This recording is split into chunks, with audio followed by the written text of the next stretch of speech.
Bueno, tenemos otra vez el gusto de conversar con Andrés Pérez, retomando una conversación sobre ética de las publicaciones 5 años después. Ha pasado mucho desde entonces y, entre otras cosas, la publicación de la guía Elsevier, que es provocada por el desarrollo explosivo de la inteligencia artificial generativa. ¿Cómo te gustaría comenzar esta conversación? Bueno, muchas gracias, Leonardo. Lo introdujiste perfecto.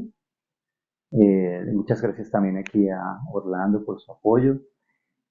5 años después de estos temas de ética que impactan en la escritura y la investigación científica, pero particular en psicología.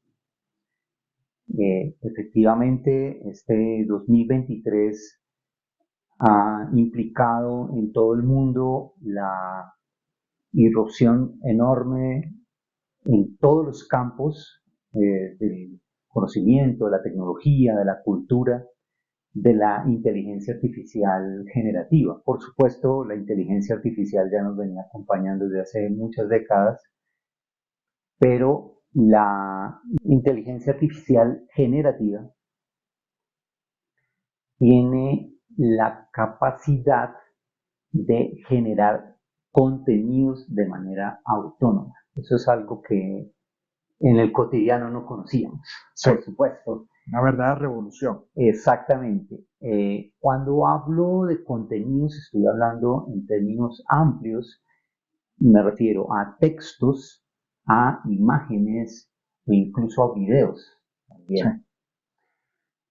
Lo cual, por supuesto, tarde o temprano iba a llegar al ámbito de la investigación, de la ciencia y, por supuesto, de la escritura. Hace 5 años nosotros hablábamos del plagio, Sí. pero ahora ya incluso el tema del plagio, bueno, por lo menos tenía la virtud de que era algo que hacíamos nosotros. Pero Sí, es que había ahora, una autoría, ¿no? por lo menos, pero es que ahora ni siquiera, es decir, de esta inteligencia artificial generativa como el ChatGPT y otras herramientas, pues emerge un contenido que ya ni siquiera nosotros generamos, sino que damos una orden, un prompt, ¿no? De generar esos contenidos. Entonces, por supuesto, aparecen desafíos nuevos y, claro, obviamente, para la ética, sin duda, y esto pues amerita pues que se reflexione. Y como bien dijiste, Leonardo, la reciente publicación de las guías para autores, editores y revisores por parte de la editorial Sevier es bien importante. ¿Por qué una guía de una editorial en particular? Es que no se trata de una editorial cualquiera.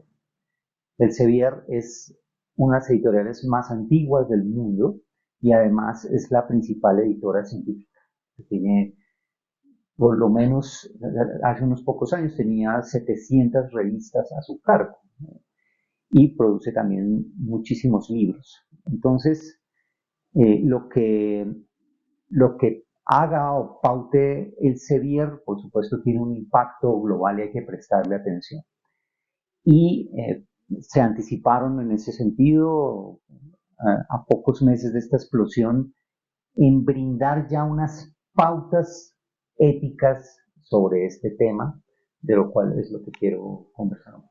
Nos mueve un poco de la línea de los problemas de autoría legítima al ámbito del fraude. ¿Tú lo verías como en esa línea? Porque el uso de esta herramienta como una herramienta potenciadora puede ser visto por algunos como como una oportunidad, y lo es hasta cierto punto, Claro.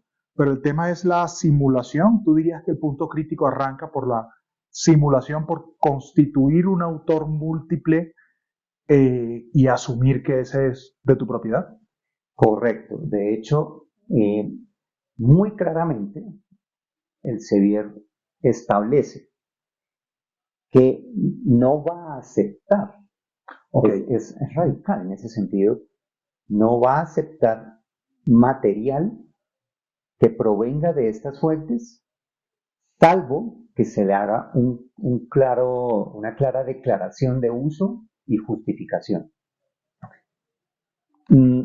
¿Para qué va a permitir o para qué se van a permitir estas herramientas? Fundamentalmente para mejorar aspectos de, por ejemplo, lecturabilidad, de comprensión, aspectos formales, pero no para dejar que el escrito que se genere automáticamente por la inteligencia artificial establezca las ideas centrales, por ejemplo, establezca la pauta de contenido de un artículo, o incluso también a nivel de imágenes y a nivel de video también. Es bastante radical en ese sentido. Estábamos hablando del argumento de este uso de herramientas generativas sin justificación. ¿Tú dirías que el punto crítico arranca por allí? Claro. ¿Qué es lo que ha sucedido en este mismo año? O sea, se genera la herramienta, ya aparecen las faltas. Sí. ¿Qué faltas? Entonces, artículos cuya procedencia es demostrable en estas herramientas. Ok.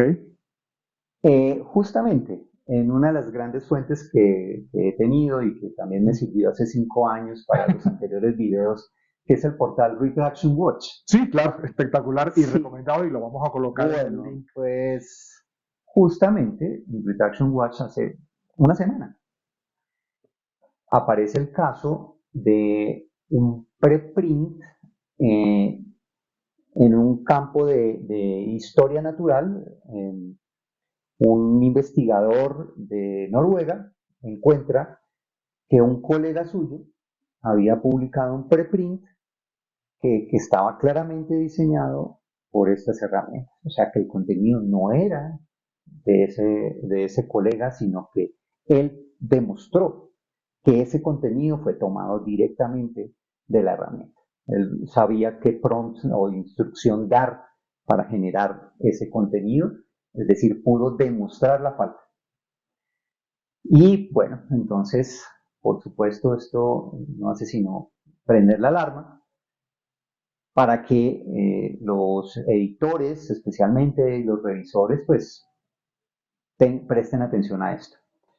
El Sevier, en primer lugar, plantea que la autoría es una cosa exclusivamente de seres humanos. Ok. ¿Sí? Y que no se puede confiar, aunque suene muy autoritativo, o sea, como... Sí. Claro, porque es que la herramienta es tan buena que suena muy convincente.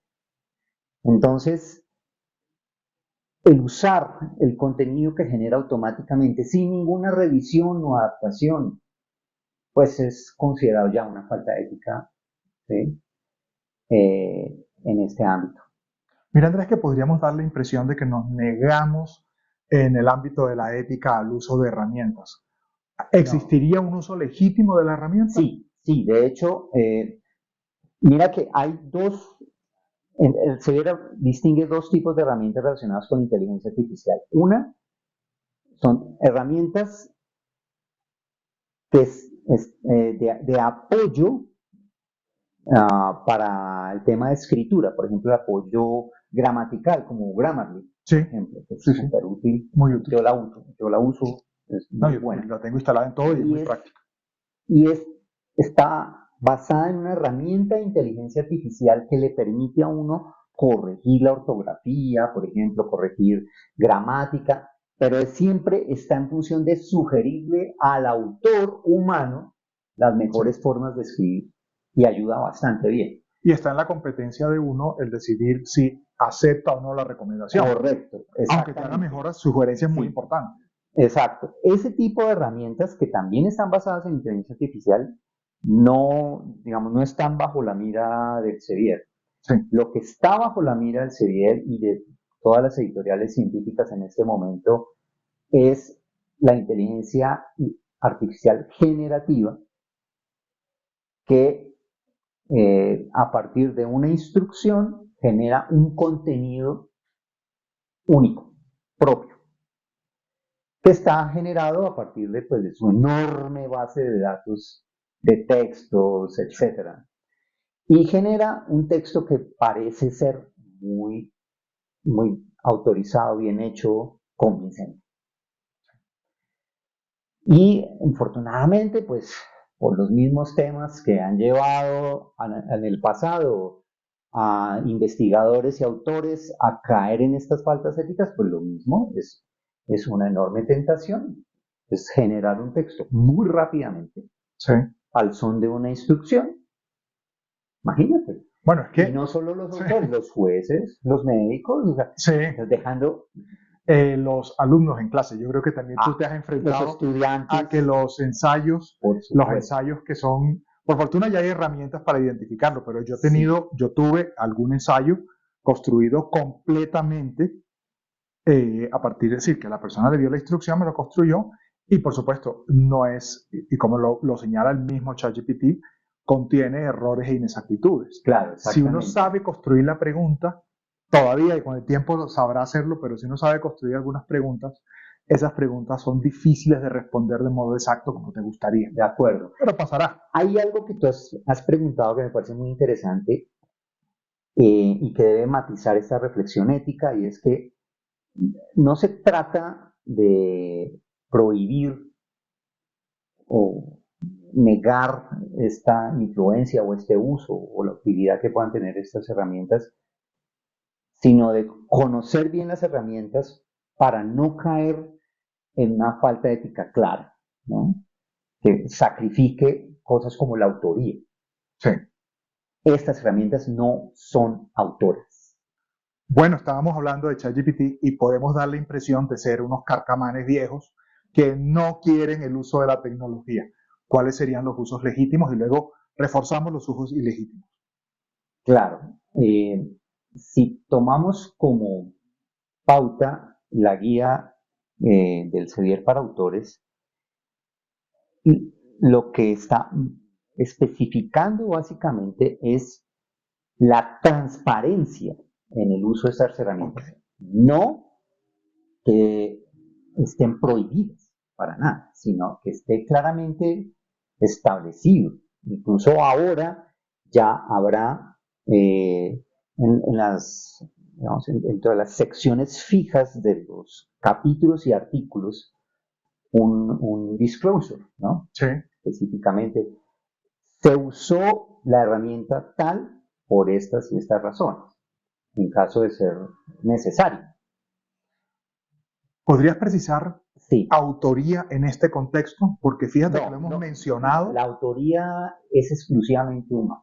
Sí. En eso está muy claro, bueno, no solo el CEDIER, sino en general, creo que hay claridad en que la autoría humana no se ve sacrificada por estas herramientas, no puede estar, porque la autoría no solamente implica el hecho de escribir, sí. sino es un tema de accountability, o sea, de dar razón de, sí. ¿no? Que eso es algo que se pide a los autores. Y pues la máquina lo puede hacer. Podrá hacer que hace que escribe, sí. Pero no da razón de con el nivel de sutileza que un autor genuino da, un sí. autor genuino humano da. Y pues con respecto a tu pregunta o tu reflexión, creo que sí es bastante útil, es una herramienta que puede ser muy, muy útil como un estimulante de ideas para poner a prueba incluso los propios conocimientos, de recordar unas cosas, ¿no? Sí, sí. Creo que puede ser una herramienta muy, muy útil para la docencia, para la investigación, para la creación, para la cotidianidad profesional, digámoslo así, y en este caso particular para la cotidianidad de los investigadores, quienes pues, nos toca obviamente escribir acerca de resultados de investigación, acerca de o reflexiones teóricas o cualquier otro escrito de corte académico. podríamos usar como una especie de metáfora. En ocasiones puede servirle a uno legítimamente como un provocador, al modo como le sirve a uno como provocador una conversación previa. Exacto. Muchos trabajos surgen así, que uno Sí, conversa algo, nosotros nos vimos en el Congreso eso, y dijimos, han pasado 5 años, uno comienza a pensarlo, exacto. y a veces ChatGPT te sirve para eso, cualquier otra herramienta, Y que tú sí, dices, ese sería un uso legítimo de la es, herramienta. es un uso legítimo de la herramienta, que es muy distinto a que el contenido que se genere, voy y lo traslado y lo convierto en parte de mi autoría. De otras cosas, porque eso tiene mucho sonido a fraude. Si yo lo traslado sin Es citar, fraude. sí, De hecho, estoy haciendo pasar como que yo fuese autor de ese texto y yo no tomé las decisiones ni siquiera de corrección. Entonces, es una simulación que yo creo que va más allá de la falta de transparencia. Hubo una intención clara de presentarlo a mi nombre y yo no tomé las decisiones. y el tema es que ya ha pasado. Y en menos de un año Sí, ya, o sea, ya muchas noticias sobre este asunto. sí, En ámbitos generales de noticias como especializados, como el caso de del artículo. Retraction Watch. Este tema de autoría, fíjate que, porque claro, la gente se preguntará, bueno, y entonces cómo lo uso? ¿Dirías que un uso legítimo también o está al borde de la ética el que la persona tome un texto pregenerado y haga una revisión? En ese caso, ¿qué debería Sí, hacer para que esto no sea cercano al fraude? justamente en la guía que me gustaría mucho que pudieras incluir su enlace en este Sí, video, lo pues incluiremos. muchas gracias. De verdad invito a todas las personas a que lean. Es una cosa muy corta de una página, pero es que es ilustrativa, muy buena. Da muchas pautas.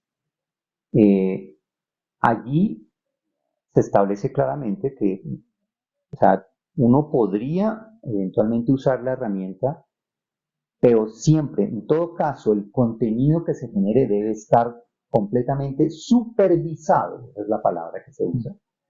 Es supervisado por el humano autor, ¿no? Que además lo está firmando, presentándolo Exactamente. como una acción Puede de su ser, creación. desde luego que sí, puede ser una fuente. En la búsqueda de un texto más claro, más enriquecido, eso está bien, pero siempre bajo tu supervisión y bajo tu firma.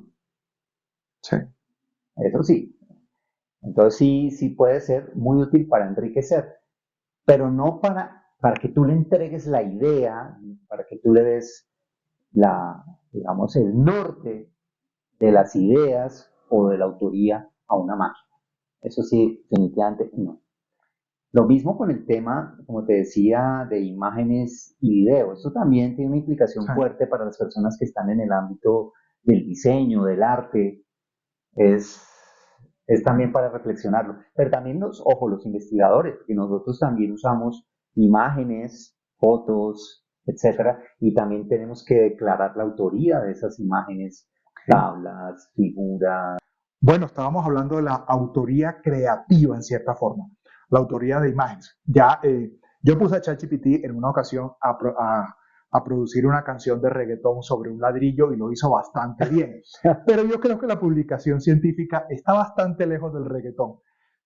¿Dónde nos metemos aquí en autoría para imágenes bueno, y también para otros tipos de contenidos? Sí, eh, en la investigación científica se usan uh, contenidos no solamente textuales, sino también imágenes, videos, sonidos, etcétera, y también entran dentro de la misma consideración.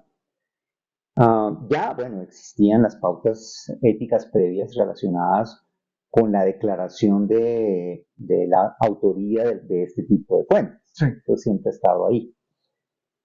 Ahora el tema, pues, se complejiza porque incluso para una fuente propia, por sí. ejemplo, que uno diseñe una gráfica, una imagen, podría usar un material que podría ser generado a partir de un prompt o una instrucción para una de este tipo de herramientas. Entonces, la petición que se hace a partir de la normativa que hemos estado mencionando en estos videos del CEBIER de este año, de agosto de 2023, es que en caso tal de que se use, se declare. Sí. Se declare y además se declare no solamente que se usó tal herramienta, sino que se utilizó por tal razón. Digamos, por ejemplo, por dificultad técnica, por alguna razón. Incluso por temas de derechos, pues yo estaba pensando para generar imágenes, si yo la puedo generar porque es una imagen no significativa del trabajo, pero me toca comprarla, digo, pues bueno, le doy un prompt y no sé, en un libro que voy a sacar, la imagen la diseñé dictándole, quiero que pase esto y esto y esto, me dio 30 versiones y finalmente escogí una. Y eso finalmente lo que te genera es transparencia. Entonces, sí. No te está diciendo no la uses, sino si la usaste, bueno, declárala y di para qué la usaste. Y las razones. Exactamente, eso. Entonces, esa es esa pauta. Y lo mismo en el caso de los textos. También. Sí. Igual. ¿Cuál sería un uso legítimo? Porque imagínate que la razón es porque ahorro tiempo y no tengo ni siquiera que pensar, le pido que haga un trabajo y haga un escrito justificando las conclusiones. Ese uso no parece muy legítimo, ¿no? No, desde luego que no. Pero infortunadamente se está dando. Sí. Y está justificando este video. O sea, está pasando esto. De manera muy amplia, además. Sí. Autores, investigadores, estudiantes y profesionales en diferentes campus. Sí. Hemos visto el caso también en noticias de un juez aquí en Colombia que usó estas herramientas ni más ni menos que para su fallo. Entonces, dejó la justicia colombiana en manos de una máquina, tras de que ya hay problemas. Sí. Entonces, una máquina que ella misma afirma que es falible cuando te lo dice. Exacto, por lo menos la máquina tiene esa autoconciencia, ¿no? Por eso es importante llamar la atención de este tema, hacer conciencia pública del asunto y no esperar a que todo quede en manos de herramientas detectoras, porque incluso estas herramientas también tienen sus limitaciones y la inteligencia artificial generativa sigue avanzando cada vez más rápido. Entonces, no nos podemos confiar del policía tecnológico. Andrés, en TikTok hay mucha gente que explica cómo saltarse las formas de detección. A veces la forma de detección más clara es que uno lee y dice, fulano de tal no puede producir esto. Lo tuvo que producir alguien más. Bueno, podemos tener esa intuición, por lo menos como todo, bueno, uno como experto. De hecho, en el caso que te mencioné de Retraction Watch, claramente, inicialmente la intuición que tuvo el experto de este Museo de Historia Natural de Oslo, mira, este texto está extraño, y conoce a su comunidad, es una comunidad pequeña, conoce su gente, entonces dice, bueno, esta palabra no la ha usado él nunca. Exacto, estoy gato encerrado. Prueba el prompt que supone que es la orden para ese escrito y lo logra. Entonces, pues Andrés, esto nos da mucho tema para hablar. Yo creo que lo propondremos que tengamos un evento más largo también conversando sobre los otros elementos de autoría y todos estos problemas que están vinculados lamentablemente a la presión del publicar o morir que ha llevado a eso sí sigue igual. ¿Quisieras contar algo sobre eso? Sí, de hecho yo creo que está provocador. Es más, aumentado en nuestros contextos. Hace 5 o 10 años todavía parecía como, ese era el tema de las comunidades académicas en Estados Unidos y en Europa. No, pues ahora en Latinoamérica ya entró. En nuestras universidades ya entró esa lógica. Y entonces la amenaza la tenemos acá. Entonces, con mayor razón, es urgente que también nuestras comunidades, digamos, entren en esa en esa reflexión, porque sí, estamos totalmente con ese riesgo. Pues Andrés, seguiremos conversando. Muchas gracias como Muchas siempre gracias, y nos Leonardo. veremos pronto.